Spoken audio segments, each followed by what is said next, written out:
चलिए बच्चों, मैथमेटिक्स की क्लास स्टार्ट करते हैं। बोल दिया सर आ रहा है, ठीक है। सभी बच्चे जल्दी जल्दी ज्वाइन हो जाओ भाई। जो बच्चे नहीं आए हैं अभी तक, सभी बच्चे ज्वाइन कर लो। अच्छा, कल की क्लास के लिए अचानक से बेटा आपसे बताना पड़ा कि आज क्लास नहीं होगी, उसके लिए सॉरी। क्योंकि कल कुछ गड़बड़ हो गई थी, तो जिसकी वजह से हमारी क्लास नहीं हो पाई। हाँ, सार्थक आ गए हैं तो सार्थक, महक, सृष्टि, ठीक है। बाकी सब भी आ जाओ जल्दी से। इससे आगे हमारा क्या चल रहा था भाई? देखिए, जो हमने लास्ट टाइम पढ़ा था, लास्ट टाइम में हमने क्या किया। एक तो अर्थमेटिक प्रोग्रेशन हो गया था हमारा। अर्थमेटिक प्रोग्रेशन में मैंने एन एन टर्म क्या होती है, सम ऑफ एन टर्म्स क्या होता है, ये सारी चीजें हमारी कंप्लीट हो गई थी। उसके बाद में हमारे फॉर्मूले कैसे आते हैं और फॉर्मूले भी हो गए थे, सब चीजें। कुछ एग्जाम्पल्स भी हमने किए। उसके बाद में जो हमारी आई थी बेटा वो, अच्छा, इसमें ये जो सम ऑफ एन टर्म्स हैं और ये सब हम कर चुके हैं, आप देख सकते हैं। इसके बाद में बेटा यहाँ पे कुछ ऐसा आया, देखो। जब हमने चैप्टर स्टार्ट किया था सीक्वेंस एंड सीरीज, उसमें हमने तीन पार्ट्स देखे थे। एक तो हमारे जो सीक्वेंसेस आएंगे वो ऐसे सीक्वेंसेस आएंगे जो कि हमारे अर्थमेटिक प्रोग्रेशन में आएंगे, है ना। दूसरा टाइप जो था वो ज्योमेट्रिकल प्रोग्रेशन। और जो हमारा थर्ड टाइप है वो कौन सा है? स्पेशल सीक्वेंसेस, है ना। Special sequences. तो ये सारे पार्ट्स हम कंप्लीट करने वाले थे। अब हमने जो किया इससे पहले, वो दो पार्ट्स तो हमने कंप्लीट कर लिए हैं बेटा, एपी वाले और जीपी वाले। बचे कौन से पार्ट हैं? यानी एक पार्ट और बचा है, स्पेशल सीक्वेंसेस का। तो इसमें क्या होगा भाई?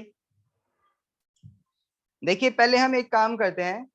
जो हमने अभी एपी और जीपी के क्वेश्चंस किए हैं, इन शॉर्ट में एपी कहूंगा अर्थमेटिकल प्रोग्रेस को, और जो हमारा जीपी होगा वो किसको कहूंगा बेटा? ज्योमेट्रिकल प्रोग्रेशन को, ठीक है। तो अब हम बात करते हैं, जो भी हमारे इससे रिलेटेड क्वेश्चंस आएंगे सबसे पहले हम वो देखते हैं, ठीक है। एग्जाम्पल्स वगैरह जो भी हैं, सभी आ जाओ जल्दी। सृष्टि भी आ गई भाई, बाकी भी आ जाओ। स्वयं नहीं आया अभी तक,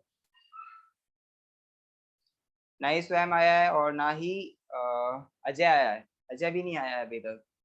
सभी आओ।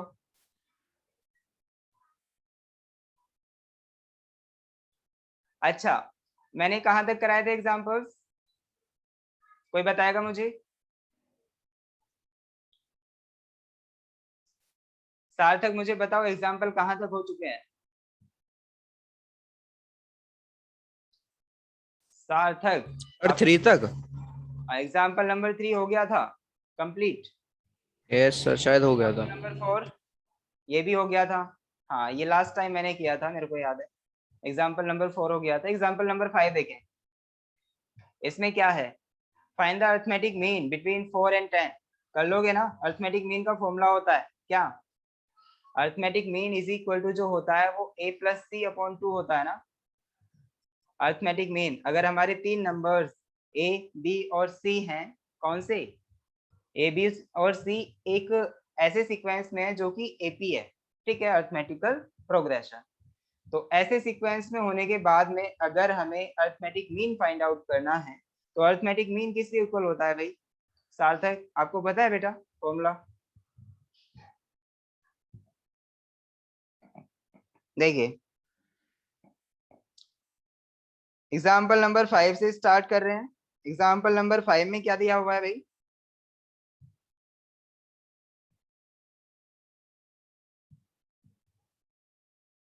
हाँ, एग्जाम्पल नंबर 5 में हमें दिया हुआ है, आप देखें। Find the arithmetic mean between 4 and 10। तो इसमें हमें अर्थमेटिक मीन फाइंड आउट करना है। Find the arithmetic mean between 4 and 10, ठीक है बेटा।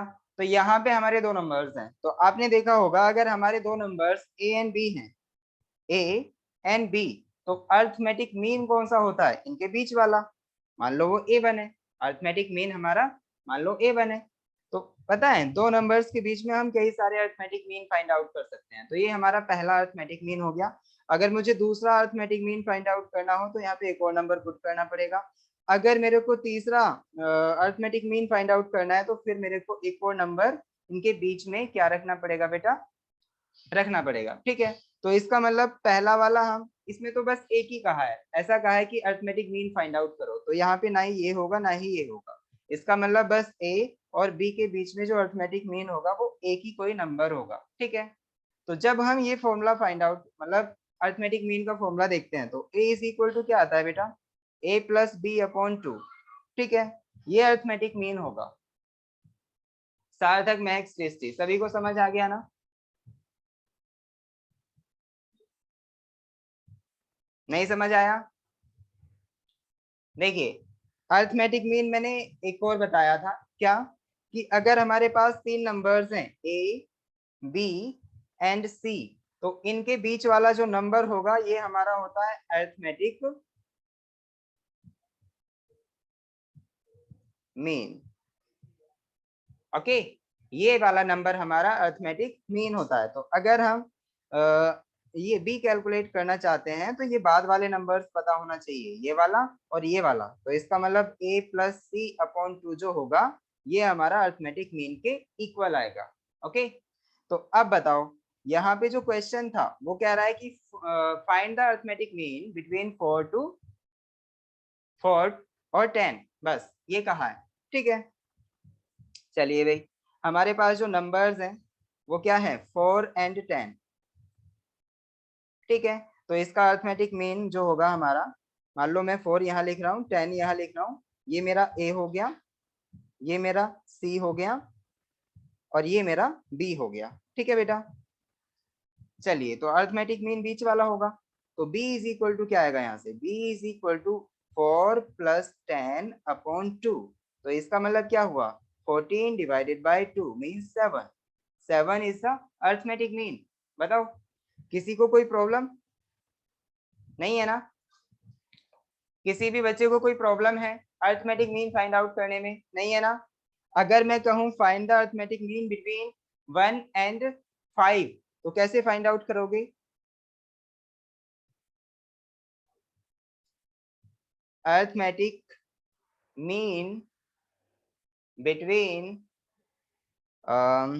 1 एंड 5, बताओ क्या है, क्या फॉर्मूला इसके लिए यूज होगा?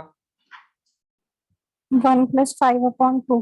वेरी गुड, यानी कितना आ जाएगा 3 के इक्वल। 3। ओके, तो इसका मतलब ये हमारा ए है, ये हमारा सी है और ये बीच वाला हमारा क्या है जो हमें अर्थमेटिक मीन फाइंड आउट करना है, इसको हम मानेंगे बेटा क्या, बी मान लेंगे। तो बी हमें फाइंड आउट करना, तो B is equal to A plus C upon 2 होता है। और यहाँ से ए की वैल्यू 1 होगी प्लस सी की वैल्यू 5 होगी डिवाइडेड बाई 2। तो ये क्या आया हमारा 6/2, इट मीन्स 3। ओके, तो किसी को भी अर्थमेटिक मीन फाइंड आउट करने में कोई प्रॉब्लम नहीं होनी चाहिए। ओके बेटा, चलिए अब हम बात करते हैं किसकी भाई, नेक्स्ट क्वेश्चन, नेक्स्ट एग्जांपल देखें। इसमें क्या है, insert 4 arithmetic means between 4 and 3 24। ठीक है, यानी 4 अर्थमेटिक मीन कह रहा है ना, insert 4 arithmetic mean between 4 and 3 24। तो ये कैसे फाइंड आउट करेंगे? अभी मैंने बताया था ना आपको कि एक अर्थमेटिक मीन भी हो सकता है, 2 अर्थमेटिक मीन भी हो सकते हैं, 3 भी हो सकते हैं, 4 भी हो सकते हैं, है ना? बताया था कि नहीं, बताया था या नहीं? तो इसका मतलब जब हमें एक से ज्यादा अर्थमेटिक मीन फाइंड आउट करने हो तो उस केस में क्या होगा, देखिए मैं आपको इन जनरल बता देता हूँ होता क्या है। इन जनरल क्या बेटा, जनरली हमारा क्या होता है, मान लो हमारे पास ए और ए एन, इसका मतलब समझ रहे हैं आप, यानी पहला टर्म और लास्ट वाला टर्म हमारे पास है किसी भी अर्थमेटिकल प्रोग्रेशन का, और हमें क्या फाइंड आउट करना है, इसके बीच में अगर हम फॉर अर्थमेटिकल मीन इंसर्ट कर दें तो टोटल नंबर ऑफ टर्म्स कितने हो जाएंगे बताओ? A1 plus A2 plus A3, sorry plus नहीं बेटा, प्लस नहीं आएगा यहाँ पे, तो A1 A2 A3 A4 ये वाले हो गए 4 अर्थमेटिक मीन। ठीक है बेटा, अब मुझे ये बताओ, अगर ये 4 अर्थमेटिक मीन है तो इसमें टोटल नंबर ऑफ टर्म्स कितने हो गए इस सीक्वेंस में? ये भी तो हमारा एपी ही है, एपी में है कि नहीं? तो जब हमारे एक टर्म ये हो गया, पहला, दूसरा, तीसरा, चौथा, पांचवा, छठा, तो टोटल नंबर ऑफ टर्म्स कितने हो गए इसमें? महक, टोटल नंबर ऑफ टर्म्स, सृष्टि आप बताओ, टोटल नंबर ऑफ टर्म्स। हाँ 4 तो इसमें हमारे अरिथमेटिक मीन हो गए, और ये दो जो हैं लास्ट वाला और पहला वाला ये और हो गए, तो इसका मतलब 6 नंबर ऑफ टर्म्स हैं। ठीक है, यानी n की वैल्यू इसमें हमारी 6 आएगी। समझ आया कि नहीं? समझ आया ना? वैसे ही अगर हम दो नंबर्स के बीच में, यानी एक फर्स्ट टर्म और लास्ट टर्म के बीच में n नंबर ऑफ क्या रख दें बेटा? n number of arithmetical means रख दें, तो इसका मतलब समझ रहे हो आप? A1 A2 A3 और एंड सो ऑन AN, तो इसका मतलब समझ रहे हो आप, इसमें टोटल नंबर ऑफ टर्म्स कितने हो जाएंगे? समझ रहे हो आप इसमें टोटल नंबर ऑफ टर्म्स कितने हो जाएंगे बेटा? टोटल नंबर ऑफ टर्म्स इसमें n+2 हो जाएंगे। ओके, कितने? n+2। समझ आया?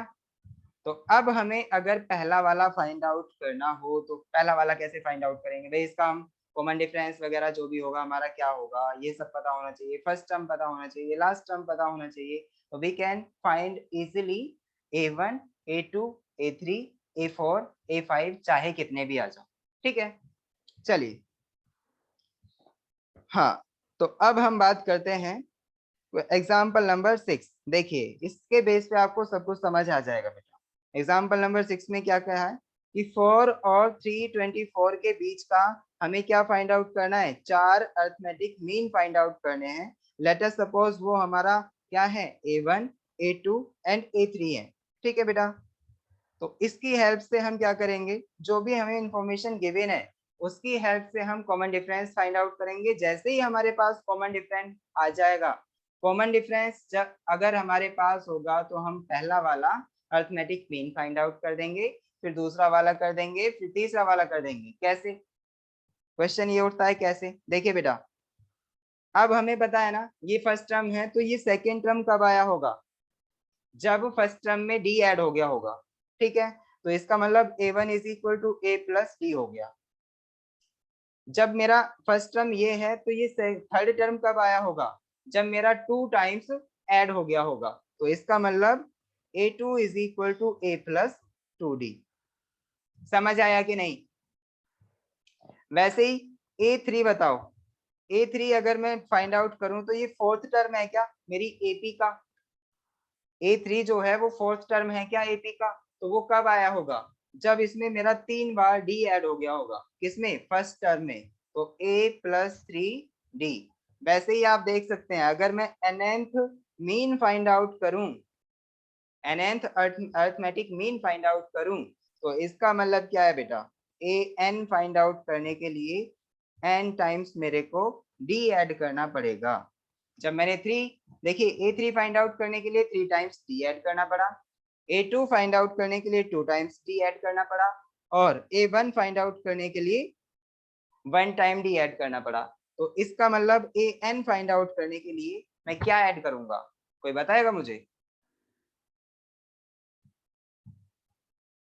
सार्थक, महक, सृष्टि। अच्छा बाकी सब कहाँ गए भाई?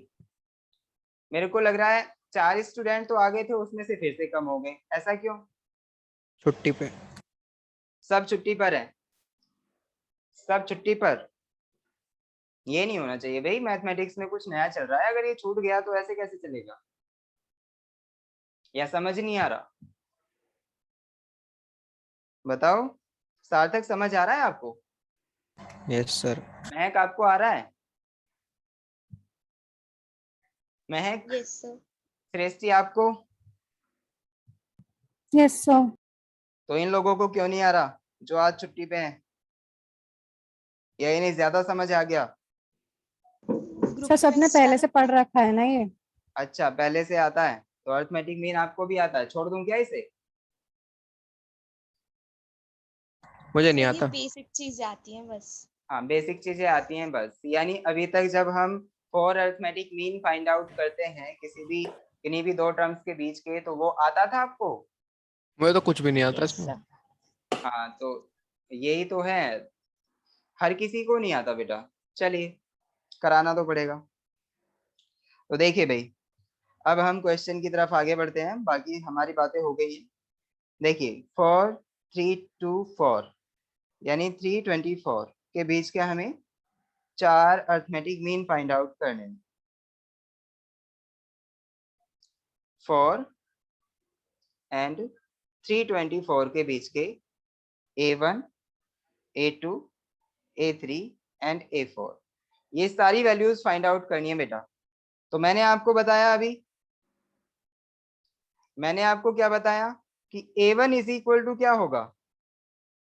A1 इज इक्वल टू जो होगा वो फर्स्ट टर्म यानी 4 प्लस 1 टाइम D ऐड करना पड़ेगा इसमें, तो D आ गया। A2 क्या होगा? 4 प्लस 2D। A3 क्या होगा? A3 क्या होगा? 4 प्लस 3D। A4 क्या होगा? 4 plus 5D।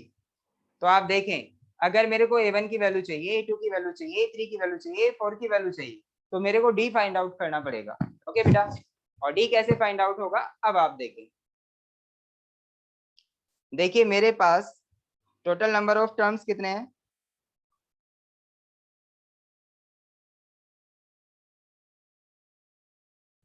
Terms is equal to 6 है क्या?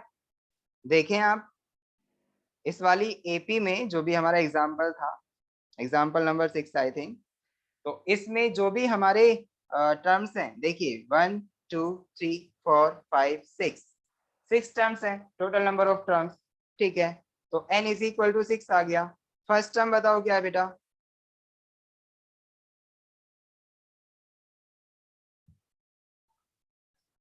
फर्स्ट टर्म 4 के इक्वल है क्या? फर्स्ट टर्म 4 के इक्वल है क्या? चलिए, लास्ट टर्म बताओ।